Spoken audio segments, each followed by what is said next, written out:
Ele foi o primeiro a confessar que Jesus era o Messias. Também foi o primeiro a tentar impedir a crucificação. Andou sobre as águas, mas afundou por medo. Jurou lealdade até a morte, mas negou Jesus 3 vezes. Chorou amargamente, foi perdoado, e se tornou a liderança máxima da igreja. Quem era esse homem contraditório, impulsivo e apaixonado? Prepare-se para descobrir os segredos de Simão Pedro, o pescador que virou rocha. Para entender Pedro, precisamos entender sua origem. Ele era galileu, da região norte de Israel, considerada pelos judeus do sul como atrasada e até herege. Seu nome original era Simão, filho de Jonas. Ele era pescador, sócio de Tiago e João, filhos de Zebedeu. Trabalhava com seu irmão André em Betsaida, mas morava em Cafarnaum. Era um homem simples, do povo, sem educação formal nas escolas rabínicas.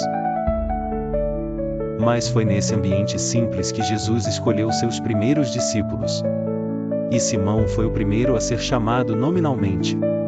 Aqui está a primeira grande curiosidade: Pedro tinha 3 nomes. Seu nome de nascimento era Simão, forma grega do hebraico Shimeon, que significa Deus ouviu. Quando Jesus o encontrou, disse: Tu és Simão, filho de João, tu serás chamado Cefas. Cefas é aramaico e significa pedra ou rocha. Em grego, a tradução é Petros, Pedro. Jesus mudou o seu nome. Na Bíblia, mudar o nome significa mudar a identidade, a missão. Simão, o pescador impulsivo, se tornaria Pedro, a rocha sobre a qual a igreja seria edificada. Algumas curiosidades que poucos conhecem sobre Pedro: Pedro foi o único a andar sobre as águas. Ele pediu: Senhor, se és tu, manda-me ir até ti. Jesus disse: Vem. E Pedro andou. Até que olhou para o vento e começou a afundar. Foi o único discípulo que teve essa experiência. Pedro quis construir 3 tendas no Monte da Transfiguração. Ele viu Jesus glorificado, Moisés e Elias, e não sabia o que dizer, mas queria prolongar aquele momento. Jesus ordenou que ele fosse pescar, abrisse a boca do primeiro peixe e encontraria um estáter para pagar o imposto por ambos. Um milagre só para ele. Pedro pagou o imposto com uma moeda achada na boca de um peixe. Pedro cortou a orelha de Malco. No Getsemane. Quando os soldados vieram prender Jesus, Pedro puxou a espada e atacou. Só que errou o pescoço e acertou a orelha do servo do sumo sacerdote. E Jesus curou o ferido. Pedro negou Jesus 3 vezes.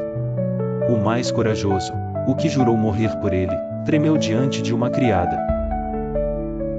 Mas o olhar de Jesus após o galo cantar partiu seu coração. Ele chorou amargamente. Pedro recebeu as chaves do reino.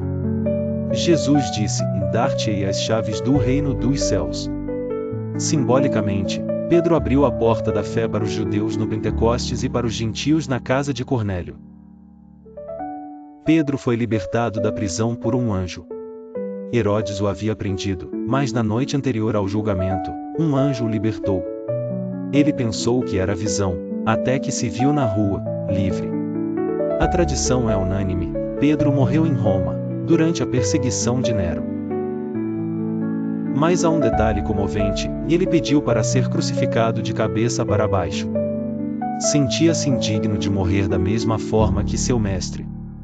Era o mesmo homem que negara Jesus, agora disposto a morrer por ele da maneira mais humilhante.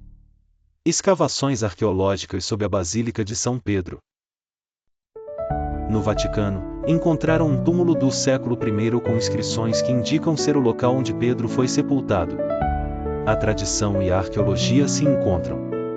Pedro escreveu 2 cartas que estão no Novo Testamento, 1 e 2 Pedro. Mas há uma curiosidade: ele provavelmente usou a ajuda de Silvano, Silas, para escrevê-las. Pedro era pescador, não tinha formação de escriba. Mas o Espírito Santo o capacitou a deixar palavras de sabedoria e esperança para a igreja. Em suas cartas, ele se apresenta como Pedro, apóstolo de Jesus Cristo e testemunha dos sofrimentos do Senhor. A história de Pedro é a história de todos nós. Impulsivo, fraco, medroso, mas amado e restaurado. Ele negou, chorou, foi perdoado e se tornou forte. Se há uma lição em Pedro, é esta: e não importa quantas vezes você caia, o olhar de Jesus ainda pode te alcançar. Ele não desiste de você. Ele quer te transformar de Simão em Pedro, de areia movediça em rocha firme. Quantas vezes você já negou Jesus? O mesmo Jesus que olhou para Pedro está olhando para você agora. E ele diz: apacenta as minhas ovelhas. Comente, inscreva-se e compartilhe. Um abraço e até o próximo vídeo.